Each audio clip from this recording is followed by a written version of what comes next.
Hey, what's going on, everybody? Welcome to Classy Tacos. Thanks for stopping by, hanging out with me on this super cold day today. So we're gonna get into an RCI rear diff skid. It's kind of still in that prep for Moab. Obviously, a lot more rocks, so I just want to have this done. Shout out to RCI for getting everything to me so quickly. Rear diff is sitting here. I have the transfer case and the transmission skid sitting there, so those are gonna get done a little bit later on.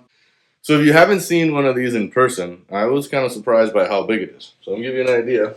Obviously, also I painted mine to matchy. But this gives you an idea of how large it actually is, like in comparison to me. So I was kind of surprised at how big it was. All of the attachment hardware is here, and then all of the actual nuts and bolts and everything is right here. So should be pretty good. I can't get the truck in here. I still have a lot of materials left over from the deck, which is still going on. It's looking really good out there. Maybe I'll shoot you guys a photo of what it looks like. What else can I say? So I also did a quick measurement to try to figure out how much clearance we're going to lose from the ground to the bottom of the diff, and then also from the ground to the bottom of like that protection ring around the drain plug. So we're going to just kind of take a measurement after, and then I can give you guys how much ground clearance you lose by installing this guy. So I'm ballparking maybe an inch and a half. So we'll see how it goes. That being said, let's go get underneath there and get this thing installed. All right, so real quick, here we are. I'm just, sitting behind the diff. I got my mounting. The upper mounts are sitting right here. That's the front mount right there.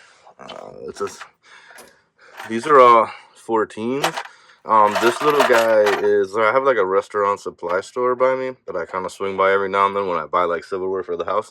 And I always pick these up because they're just real easy to move everything around in.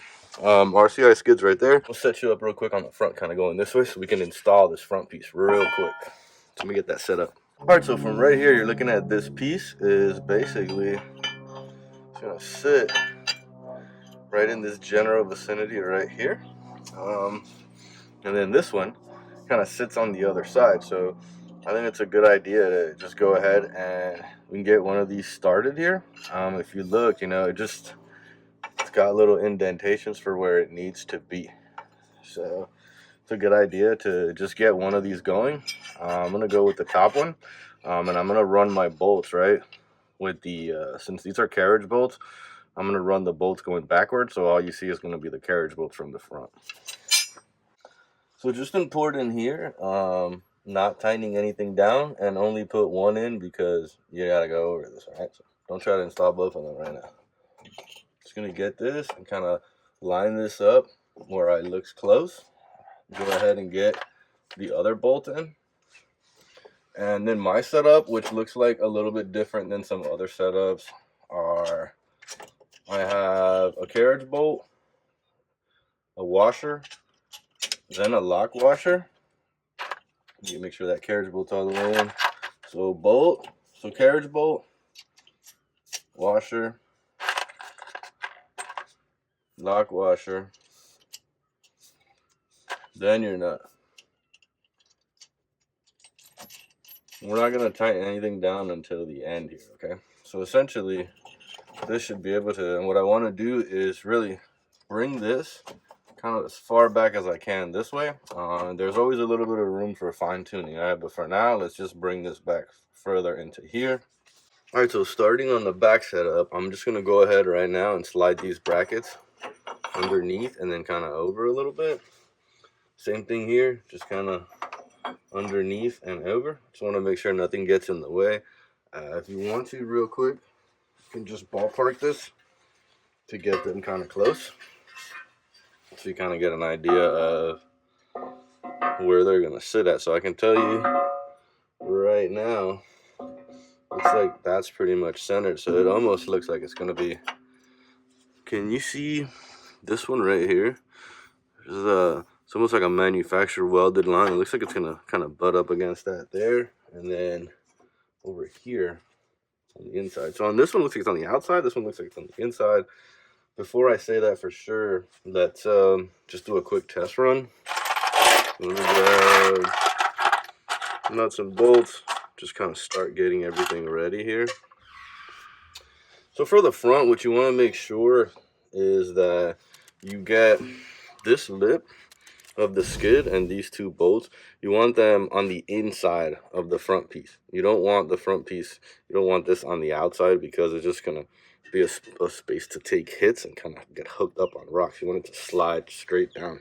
So if you look real quick, at this point, I just have the skid sitting on two pieces of wood. The mounts are here and here. The upper mounts are kind of ready. And then right here up in the front, I'm just making sure that I have it on this side. Okay, this is how I want it to go. I don't want the skid on the outside.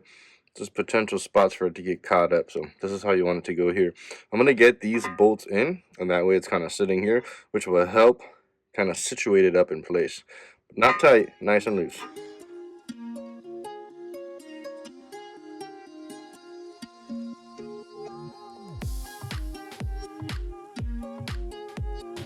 First ones are now in there, just kind of nice and loose. Let's work on the back ones. Right here, what you see me doing is just making sure I'm nice and centered, and I'm trying to use the C in RCI to center it right in the diff.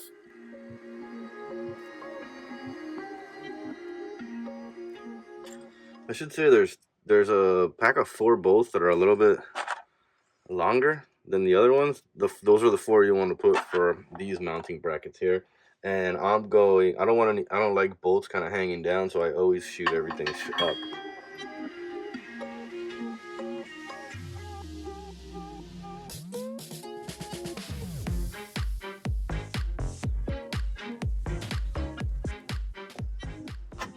Okay, perfect. All right, we're moving.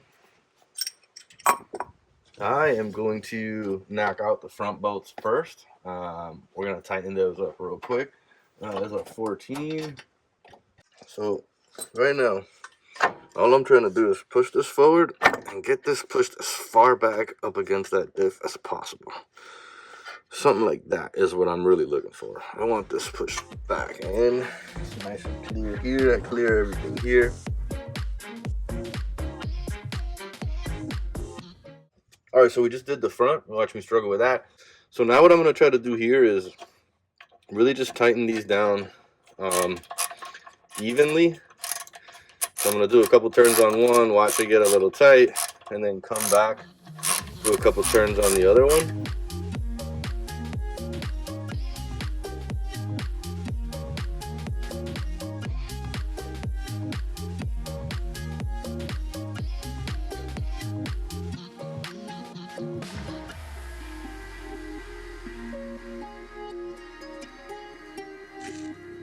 Alright, as far as I can tell, we're good and installed. Before I had this up, the measurement that I took from the top of the diff was 12 on the bottom. So the bottom of the diff to the ground was 12 inches. Pretty much exactly 12. Right now, it looks like it is 11 and a quarter. So I'm going to ballpark it at right around 11 and a quarter now to the bottom of the diff. So we lost 3/4 of an inch here. And it really doesn't change because it does come below the bung. So basically lost 3/4 of an inch. All right, guys, that's a wrap. Measurements come up to from the lowest part of the diff skid to the ground, 11 and a quarter. Stock, I was right at 12 inches. Obviously, depending on your wheel size, that's gonna be different for you. So I was at 12. With this skid, I basically lost 3/4 of an inch. For me, fire road slayer over here, like I could care less. That works out. That's fine with me. That's it. Doesn't bother me. I hope you enjoy. If you have any questions or you need anything, let me know.